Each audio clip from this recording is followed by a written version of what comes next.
Mucho antes de la guerra de Troya, los dioses temieron una profecía. La ninfa del mar Tetis estaba destinada a engendrar un hijo más poderoso que su padre. Zeus y Poseidón la deseaban, pero ninguno se atrevió a desafiar al destino, y para intentar evitarlo, los dioses decidieron algo cruel. Tetis no se uniría a un dios, sino a un mortal. Eligieron a Peleo, rey de Fitia, un honor aparente que en realidad era una condena, pero Tetis rechazó su destino y cuando Peleo intentó tomarla, ella se transformó en fuego, agua y bestia salvaje. No fue una historia de amor nacida del deseo, y Peleo la persiguió con cada cambio y cada forma, hasta vencer. Fue una unión impuesta por los dioses, y finalmente Tetis aceptó a Peleo en contra de su voluntad. Y aunque ningún dios lo sabía, de esa unión nacería Aquiles, y de esa boda, la semilla de la guerra de Troya. Los dioses celebraron aliviados la unión, pero Tetis sabía la verdad, su hijo nacería para la gloria y su destino ya estaba escrito. Y por eso sabemos que, en una boda divina, la diosa de la discordia Eris había sido excluida. Los dioses celebraban la unión de Peleo y Tetis, y ésta lanzó enfadada una manzana dorada con una sola inscripción, para la más bella. Hera, Atenea y Afrodita reclamaron la manzana, pero Zeus evitó el conflicto y delegó el juicio en un mortal, Paris, príncipe de Troya, y sin saberlo, acababa de marcar su trágico destino. Cada diosa ofreció un don. Hera le prometió poder y reinos, Atenea victoria y sabiduría en la guerra, y Afrodita le ofreció el amor de la mujer más hermosa del mundo. Paris entregó la manzana a Afrodita, y con ella el equilibrio del mundo quedó marcado, ya que Helena de Esparta era su regalo, pero era la esposa del rey Menelao. Guiado por Afrodita, Paris viajó a Esparta, y Helena abandonó su hogar y partió con Paris hacia Troya, para algunos un rapto imperdonable. Y en esta unión forzada, con el secuestro de Helena y el deseo de venganza de Menelao, brotó la semilla que llevaría a los héroes y a los dioses hacia la guerra de Troya.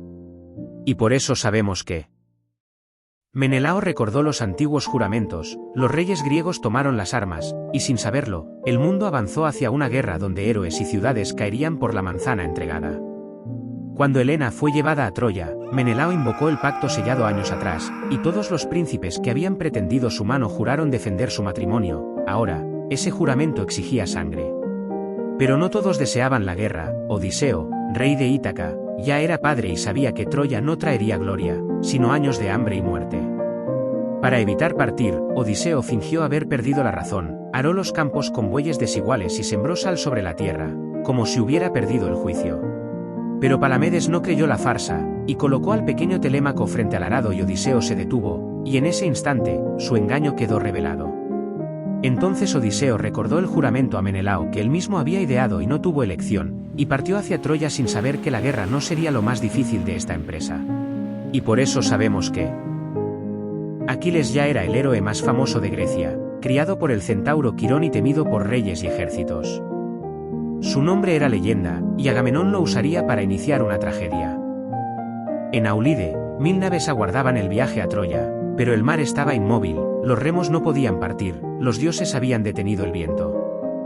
El adivino Calcas reveló la causa. Agamenón había ofendido a Artemisa, y la diosa exigía una vida para abrir el camino hacia Troya.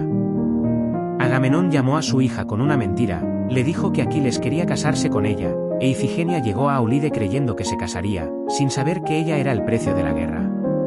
En el altar, el sacrificio comenzó, pero Artemisa descendió en silencio, sustituyó a la joven por un ciervo sagrado, la sangre tocó la tierra y el viento volvió a soplar sobre el mar. Las velas se alzaron, las naves partieron y Grecia navegó hacia su destino, mientras Aquiles avanzaba hacia la gloria y Troya hacia su caída. Y por eso sabemos que, tras una larga travesía, los griegos llegaron a las costas de Troya, sus naves llenaban el mar hasta el horizonte, la guerra que cambiaría la historia acababa de comenzar. Los guerreros griegos saltaron a la playa, lanzas y espadas brillaban en los primeros combates que estallaron en la arena, y la sangre y la gloria marcaron el inicio de la batalla. Por las puertas de Troya apareció Héctor, príncipe y defensor de la ciudad, y era el mayor guerrero troyano, estaba decidido a enfrentar a los invasores y proteger a su pueblo. Junto a él estaba Paris, el príncipe cuya decisión en la boda de Peleo y Tetis había iniciado la guerra, arquero elegante y carismático, símbolo del destino trágico de Troya. Griegos y troyanos se enfrentaron, dioses observaban desde el Olimpo, el choque de dos civilizaciones sellaba el inicio de una guerra legendaria. Troya cerró sus puertas, y los griegos levantaron campamentos, comenzando de esta manera el asedio que duraría años y escribiría una de las epopeyas más famosas de la historia. Y por eso sabemos que Aquiles, hijo de Peleo y la diosa Tetis, ya era el héroe invencible más temido del campo de batalla, vencedor de ciudades, y su gloria crecía con cada combate en Troya. Entre sus conquistas estaba Briseida, princesa de una ciudad aliada de Troya, y tomada como botín de guerra, pero respetada por Aquiles y símbolo de su honor y de su victoria. Agamenón, rey de los griegos, humillado por los dioses, decidió arrebatar a Briseida a Aquiles, despojándolo de su honor ante todos los reyes y guerreros del ejército. Aquiles y Agamenón se enfrentaron en palabras y orgullo, la furia del héroe ardía, y los griegos comprendieron que algo sagrado se había roto entre sus líderes. Herido en su honor, Aquiles juró no volver a luchar y se retiró a su tienda, y los griegos sintieron como el destino de la guerra comenzaba a oscurecerse sin su mayor campeón. Mientras Aquiles permanecía ausente, Troya ganaba esperanza, Héctor avanzaba, y los griegos comprendieron que sin el hijo de Tetis, la guerra podía convertirse en su ruina. Y por eso sabemos que, con Aquiles fuera de la batalla, Héctor vio su oportunidad, y reunió a sus tropas, liderando una ofensiva brutal, decidido a romper las líneas griegas y cambiar el destino de la guerra. Los griegos comenzaron a retroceder hacia sus naves, sin Aquiles, su fuerza parecía desvanecerse, y el miedo se extendió entre los campamentos mientras Troya avanzaba con furia. Héctor llevó la guerra hasta los muros, luchó en las puertas y en las murallas, empujando a los griegos contra el mar. Troya creyó por primera vez que la victoria era posible. Diomedes luchó con furia divina, Áyax resistió como una muralla viviente, y Odiseo combatió con inteligencia y valor, y juntos contuvieron la marea troyana cuando todo parecía perdido. La batalla duró todo el día y los griegos lograron sostener sus líneas, pero el avance de Héctor dejó claro que sin Aquiles su derrota podía ser inevitable. Héctor se convirtió en el mayor orgullo de Troya y terror de los aqueos, la guerra entraba en su fase más peligrosa, y el destino de héroes y reyes comenzaba a sellarse. Y por eso sabemos que, mientras griegos y troyanos se desangraban en la llanura, los dioses observaban desde el Olimpo, y para ellos la guerra no era solo un conflicto humano, sino un tablero donde jugar con el destino de héroes y reyes. Apolo descendió al campo de batalla y protegió a los troyanos, desviando flechas y guiando lanzas, como si la muerte misma caminara a su lado. Atenea no permitió la derrota griega, e inspiró a los héroes y fortaleció sus brazos sembrando dudas entre los troyanos, convirtiendo la estrategia en su arma más letal. Hera, enemiga jurada de Troya, manipuló los acontecimientos desde las sombras, apoyando a los griegos y desafiando la voluntad de Zeus con intrigas y promesas divinas. Entonces Zeus habló con el trueno y un águila cruzó el cielo como presagio. Ahora todos en el campo de batalla comprendieron que el destino había sido decidido por el rey del Olimpo. Con un simple gesto permitió que los troyanos avanzaran y que los griegos retrocedieran hasta sus propias naves, recordando a mortales y a los otros dioses quién era el juez supremo del destino. Y por eso sabemos que los griegos estaban al borde del colapso. Sin Aquiles, las filas se rompían y los troyanos avanzaban con furia, pero Agamenón decidió enviar una embajada, la última esperanza para salvar la guerra. Odiseo, maestro de las palabras, fue el primero en hablar y le ofreció tesoros, gloria y la devolución de Briseida, intentando despertar en Aquiles el orgullo del héroe. Fénix, quien lo había acompañado a la guerra como tutor tras las enseñanzas del centauro Quirón, habló con voz temblorosa y le recordó su infancia, su educación, y suplicó para que no dejara morir a los griegos por su cólera. El gigante de la guerra Áyax, no suplicó, lo acusó de abandonar a sus hermanos de armas, y de dejar que Troya ardiera mientras permanecía alejado. Aquiles escuchó sin emoción, dijo que ninguna riqueza ni súplica podía apagar su ira, y que prefería regresar a casa antes que luchar por un rey que lo había humillado. La embajada regresó en silencio, y Aquiles permaneció inmóvil en su tienda mientras el destino de griegos y troyanos seguía escribiéndose sin su lanza. Y por eso sabemos que los griegos retrocedían, los troyanos avanzaban con furia, y sin Aquiles en combate, la derrota griega parecía inevitable. Patroclo, amigo íntimo de Aquiles, suplicó tomar su armadura para inspirar a los griegos esperando que el enemigo creyera que el gran héroe había regresado. Aquiles le había advertido que no avanzara demasiado, pero Patroclo ignoró la advertencia, y con la armadura puesta, lideró la carga y los griegos recobraron el valor perdido, mientras los troyanos creían que el invencible guerrero había vuelto al campo de batalla. Luchó con valentía, y tan feroz fue su ataque que estuvo a punto de entrar en Troya, incluso mató al hijo de Zeus Sarpedón, desatando la furia de los dioses y cambiando el destino del combate. Héctor lo enfrentó en la refriega, y Apolo también lo golpeó desde las sombras dejándolo desorientado. Entonces Héctor encontró su oportunidad y terminó el combate. Héctor le despojó de la armadura como botín de guerra, y cuando Aquiles supo de su muerte, su grito fue tan grande que su madre Tetis lo escuchó desde el mar. Y por eso sabemos que, en su dolor, Aquiles también maldijo a Agamenón, sabiendo que su orgullo había permitido la muerte de su amigo, y su pesar fue tan grande que cubrió su cuerpo con ceniza, jurando una venganza que haría temblar a Troya. Cuando Aquiles gritó desde el campamento, Atenea amplificó su voz, y los troyanos retrocedieron. Además, su grito atravesó el mar y llegó hasta su madre Tetis, que sabía que si volvía a la guerra, su destino sería la gloria pero también la muerte. Tetis viajó al Olimpo y suplicó a Hefesto que forjara nuevas armas para Aquiles, pues Héctor había tomado su antigua armadura como trofeo de guerra, y Hefesto aceptó en pago por una antigua deuda, cuando Tetis le salvó del Olimpo. Forjó un escudo incomparable donde grabó el cosmos, un universo entero destinado a acompañar la furia de Aquiles. Mientras los griegos pensaban huir, Odiseo sostuvo al ejército con palabras y astucia, manteniendo el frente mientras esperaban el regreso del mayor de sus héroes. Aquiles tomó sus nuevas armas divinas, y parecía más el regreso de un dios que de un hombre. Y por eso sabemos que Aquiles volvió al campo de batalla con la nueva armadura divina, decidido a vengar la muerte de Patroclo, y capturó a 12 jóvenes troyanos, jurando que pagarían con su sangre en honor a Patroclo. Como una tormenta, Aquiles arrasó a los troyanos, ninguno podía detener su furia, y desde el Olimpo, Zeus contempló la carnicería, dudando si alterar el destino aunque la diosa Hera lo convenció de que no.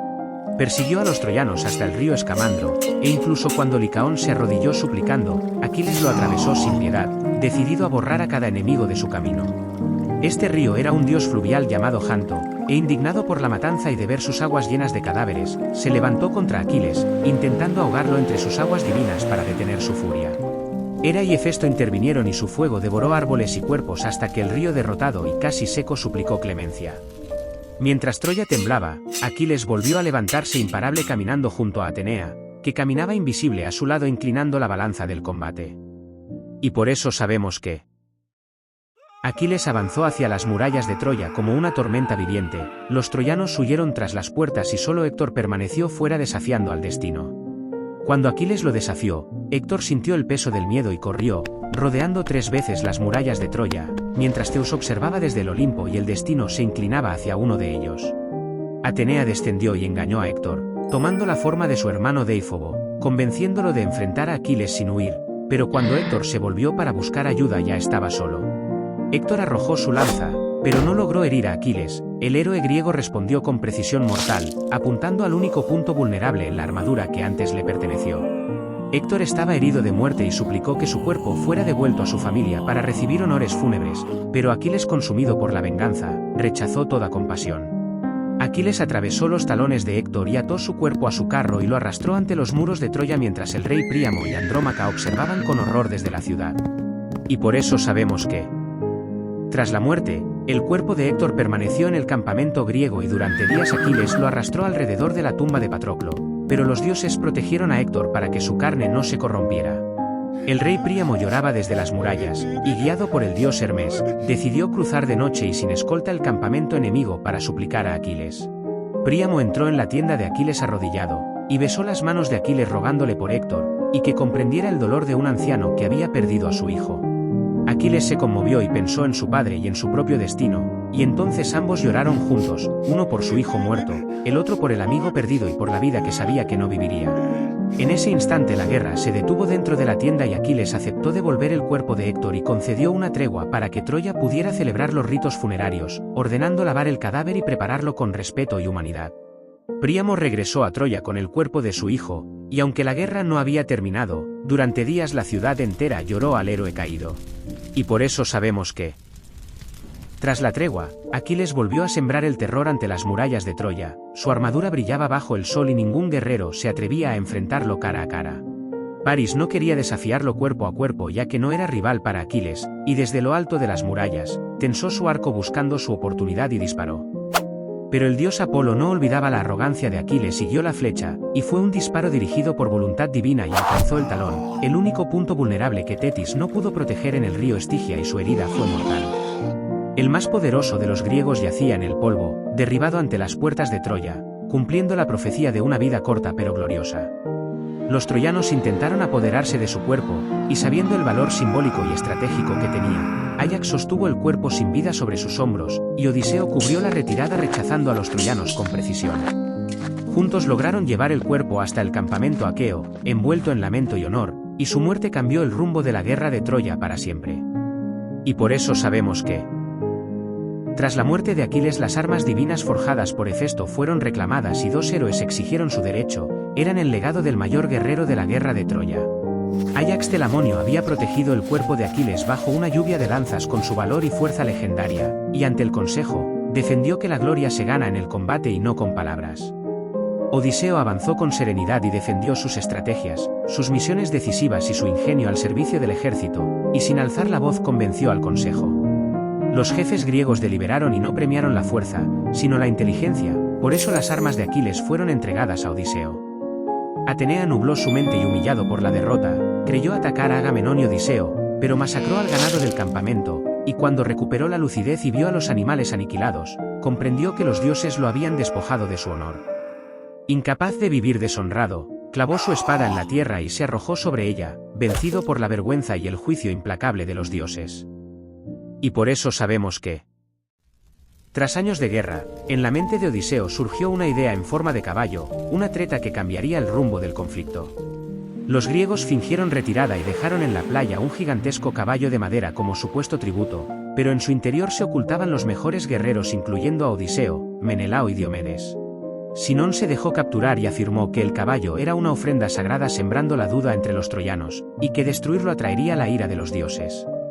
La sacerdotisa Casandra, maldita por Apolo para anunciar profecías sin que nadie la creyera, predijo que el caballo traería la ruina de Troya, pero sus palabras fueron ignoradas entre risas. El sacerdote Laocoonte también sospechó del caballo y lo atacó con una lanza, pero Atenea intervino y dos serpientes gigantes surgieron del mar y lo devoraron junto a sus hijos.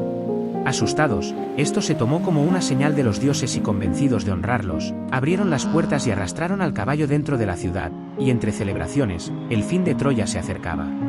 Y por eso sabemos que, cuando la ciudad dormía tras la celebración, Helena se acercó al caballo imitando las voces de las esposas de los griegos, intentando descubrir el engaño. Los guerreros escondidos aguardaban la señal secreta para atacar, y en cuanto vieron el fuego de una antorcha, descendieron del caballo y abrieron en silencio las puertas de la ciudad para el ataque griego. Cuando los troyanos despertaron, ya era demasiado tarde y la ciudad ardía, las calles se llenaban de gritos y los guerreros griegos avanzaban por las calles sin piedad. Troya había caído con sus templos profanados y palacios saqueados, los héroes troyanos murieron en defensa de la ciudad e incluso el anciano rey Príamo murió en su propio palacio, asesinado en un altar por Pirro, el hijo de Aquiles. Además, días antes Paris había muerto a manos de Filoctetes con una flecha envenenada del antiguo arco de Hércules, y cuando Menelao encontró a Helena entre las ruinas, la mujer cedió y volvió con el rey a Grecia. Al amanecer la ciudad aún ardía y los griegos abandonaron Troya cargados de botín, por fin la guerra había terminado. Y por eso sabemos que la ciudad de Troya había caído y los ejércitos griegos celebraban una victoria ganada con sangre, y en medio del saqueo, templos fueron profanados y altares destruidos. Incluso la princesa Polixena fue sacrificada sobre la tumba de Aquiles en un último tributo sangriento, pero los dioses observaban cada sacrilegio cometido en la ciudad derrotada. Cuando Áyax el menor arrastró a Casandra fuera del templo de Atenea, la diosa se llenó de furia y muchos barcos griegos fueron castigados y el destino de los héroes no sería glorioso para todos, pues algunos jamás volverían a ver sus hogares. Antes de partir, los griegos discutieron si debían ofrecer sacrificios a los dioses, y algunos zarparon sin esperar y el mar no olvidó su arrogancia. Incluso el rey Agamenón encontraría la muerte al regresar a su propio palacio en manos de su esposa Clitemnestra por culpa del sacrificio inicial de Ifigenia. Tras 10 años de guerra, Odiseo reunió a sus hombres y partió hacia Ítaca creyendo que su hogar estaba cerca, pero los dioses y el mar aún tenían otros planes para él.